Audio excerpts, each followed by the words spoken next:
Y'all, another thing that always messed up my tater when I was young was the phrase, a stitch in time saves nine.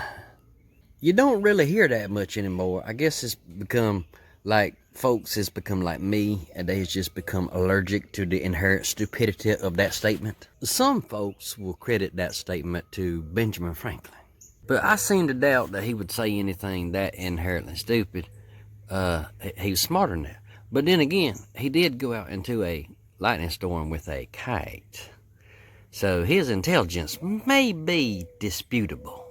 No matter whoever said it, it messed up my little child mind. I was like, excuse me, y'all do know that don't make a lick of sense, right?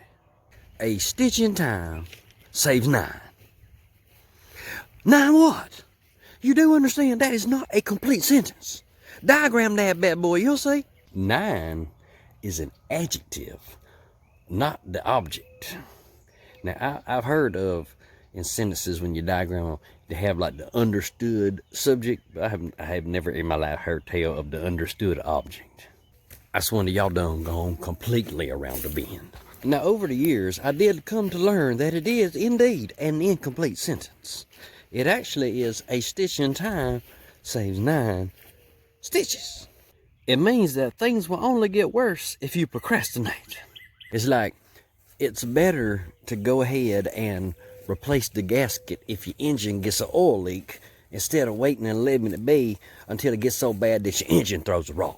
A stitch in time saves nine later on means that if you get a snag in your britches, you go ahead and stitch it up in one stitch instead of letting it keep going till it gets a tear, which takes about 10 stitches to heal it up.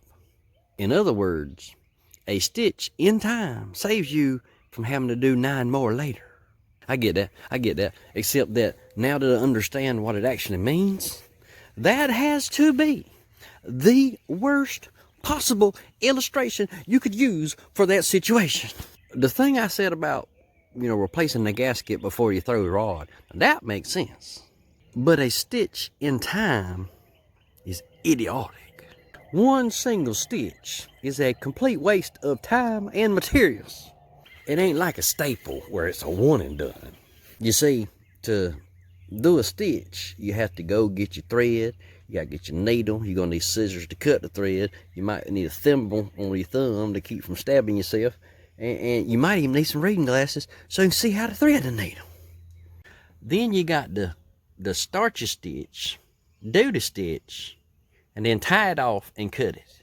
Unlike 10 stitches where you start it, then you do all 10, and then you tie it off and cut it. Doing 10 stitches in a row actually wastes less thread than doing 10 individual little stitches. I don't know of anybody outside of Benjamin Franklin that would sew a single stitch. I don't even think doctors will stitch you up unless you need at least 3 or 4. Otherwise, they just pop a band-aid on that bad boy called a day. A stitch in time saves 9. Didn't make no sense when I was little. Don't make no sense now that I'm growing up. Hey, Ben, go fly a kite.